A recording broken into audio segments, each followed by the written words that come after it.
اور یارو یہ جو غلامی ہے نا غلامی، مولانا امجد علی صاحب اعظمی رحمت اللہ علیہ فرماتے ہیں یکدم اعلیٰ حضرت کا دروازہ کھلا، یہ بھی میرے اعلیٰ حضرت کی زندگی ہے، اسے بھی دیکھ، یکدم دروازہ کھلا تو بوڑھے امام کے پیروں میں جوتا کوئی نہیں، اور اعلیٰ حضرت سر پٹ دوڑے۔ میں قریب گیا، میں نے کہا حضور میں صدقے جاؤں، کہاں جا رہے ہو؟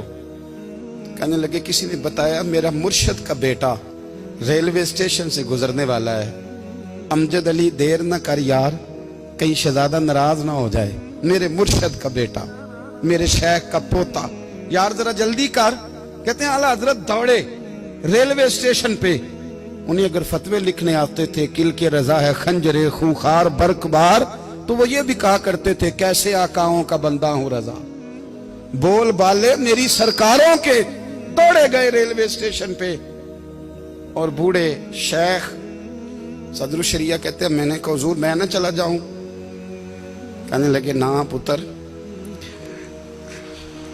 میں نے بڑا نمک کھایا اس گھر کا،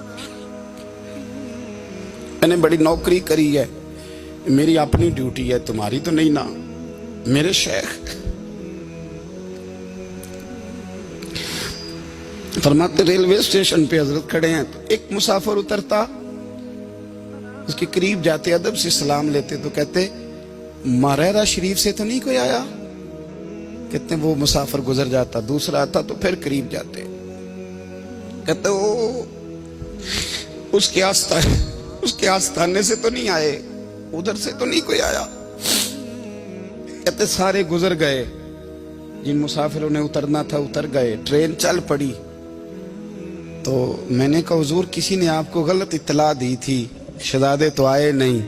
کہنے لگے یار اطلاع غلط تھی یا ٹھیک تھی، پر یہاں تک آنے کا مزہ بڑا ہے۔ آپ سمجھ سکتے ہیں اعلیٰ حضرت کے دو بیٹے ہیں، حجت الاسلام مولانا حامد رضا خان صاحب اور مفتی اعظم عالم اسلام، دونوں شہزادے اتنے بڑے شہزادے تھے کہ دونوں اپنے اپنے وقت کے سب سے بڑے مفتی ہوئے۔ یہ بھی تو میرے اعلیٰ حضرت ہیں نا، اس کو بھی تو ذرا سمجھو نا۔ خشکی اور پھر خشکی اور پھر خشکی۔ ایک دن پیر صاحب نے کہا، نوری میاں صاحب، کہ احمد رضا یار وہ بھینسیں رکھی ہوئی ہیں تو ان کو نا گیدڑ آ کے تنگ کرتے ہیں، تو دو کتے مل جائیں نا کبھی تو چلو رات کو پہرے داری کریں گے، دو کتے مل جائیں۔ میں اکثر سوچتا ہوں کہ اعلیٰ حضرت و عالم تھے، ان کا کتوں سے کیا لینا دینا؟ حضرت جی آپ نے کتوں کی بات کرنی تھی تو کسی دنیا دار سے کرتے، دو کتے مل جائیں تو ذرا جانوروں کی دیکھ بھال کریں گے۔ فرمایا حضور سویرے ہی آ جائیں گے۔ بھئی آپ کا تو یہ شوگر لینی تو آپ کہاں سے لائیں گے؟ دن چڑھا تو دونوں بیٹوں کے گلے میں رسیاں ڈالی۔ اعلیٰ حضرت کو صرف آپ فتوے کی روشنی میں دیکھتے ہیں، آپ کو اس شخص کے درد کا نہیں پتا، اس کے ذائقے کا نہیں پتا، وہ کس سٹیج کا آدمی ہے، سٹیٹس کیا ہے طریقت میں، شریعت میں، عشق میں۔ دونوں شہزادوں کے گلوں میں رسیاں اور پکڑا ہوا ہے۔ تو نوری میاں صاحب کہتے ہیں میں چارپائی پہ بیٹھا تھا تو نیچے بٹھال دیے دونوں بچے، میں اٹھ کے کھڑا ہو گیا۔ میں نے کہا مولانا یہ کیا؟ کہنے لگے حضور ڈیوٹی بھی کریں گے اور روٹی بھی نہیں مانگیں گے۔ جنہاں تنا وچ عشق نہ رچیا، کتے ہو نہ تھی چنگے، مالک دے کر راکھی کر دے صابر بھوکے ننگے۔ کدھر گیا ذوق، کدھر گیا وہ درد؟ اور پھر جب باری آئی رسول اللہ کے پیار کی، جب باری آئی نبی پاک کی محبت کی، تو پھر فاضل بریلوی کا قد اگر لکھنے میں کمال ہے نا تو محبوب کے پیار کرنے میں بھی کمال ہے۔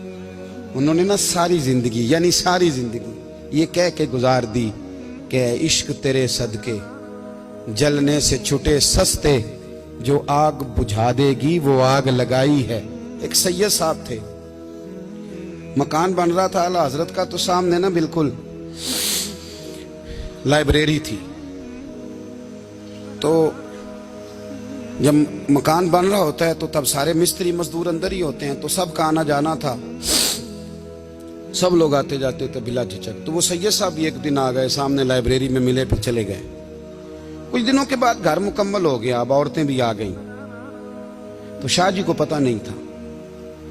وہ پرانا ہی ماحول سمجھ کے نا، مولانا ظفر الدین بہاری کہتے ہیں پرانا ہی ماحول سمجھ کے تو اندر آ گئے، اور جیسے ہی اندر داخل ہوئے سامنے گھر کی عورتیں دیکھی تو شاہ جی معذرت معذرت معذرت کرتے پریشان ہو گئے، اور پھر جب دوبارہ پلٹنے لگے تو اعلیٰ حضرت دوڑ کے گئے، ہاتھ چومے، کہنے لگے شاہ جی آپ کو تو پتہ نہیں تھا، اور آپ مہربانی کریں یہ معذرت والا لفظ واپس لیں، یہ میرے گھر کی عورتیں نہیں، یہ تو سیدوں کی باندیاں ہیں، یہ تو نوکرانیاں ہیں، آپ مہربانی کریں، یہ انداز آپ کا جو ہے یہ درست نہیں، آپ مہربانی فرمائیں اندر آئیں۔